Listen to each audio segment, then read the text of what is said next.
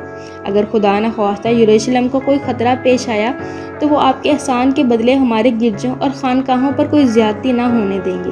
اگر یروشلم کو کوئی خطرہ پیش نہ آئے تو بھی ایک امیر عورت کی جان بچا کر آپ نیک کاموں کے لیے اس سے خاصی دولت حاصل کر سکیں گے۔ بش نے پہلے تو میری درخواست رد کر دی کہ مجھے ایک ایرانی کی بیوی کی موت و حیات سے کوئی دلچسپی نہیں، لیکن میں نے اسے یہ سمجھایا کہ فوکاس کے قتل کے بعد قسطنطنیہ میں ایک نیا انقلاب آ چکا ہے، اور ہر کل کے برسرِ اقتدار آنے سے جہاں روم اور ایران میں صلح کے امکانات روشن ہو گئے ہیں، وہاں یہ بات بھی یقینی معلوم ہوتی ہے کہ سین جسے فوکاس نے قید کیا تھا بہت جلد رہا کر دیا جائے گا۔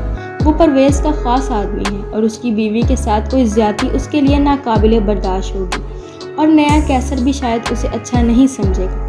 میری باتیں بش کے دل میں بیٹھ گئیں اور وہ آپ کے پاس آنے کے لیے تیار ہو گیا، لیکن مجھے معلوم نہ تھا کہ وہ فلسطینیہ کو راہبہ بنانے کی ترغیب دے گا۔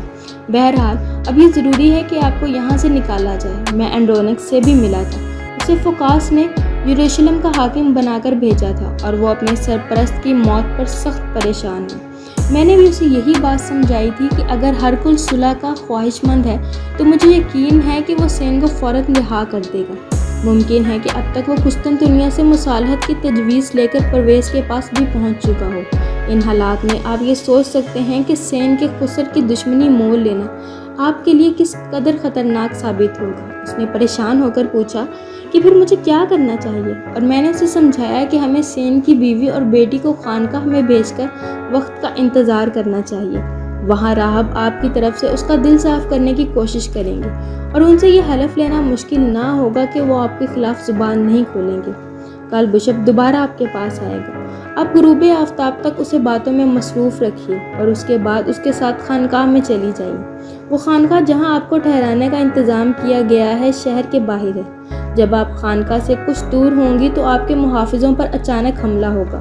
حملہ کرنے والوں میں سے 2 آدمی آپ کو گھوڑوں پر سوار کر کے چند میل دور ایک سرائے کے دروازے پر پہنچا دیں گے۔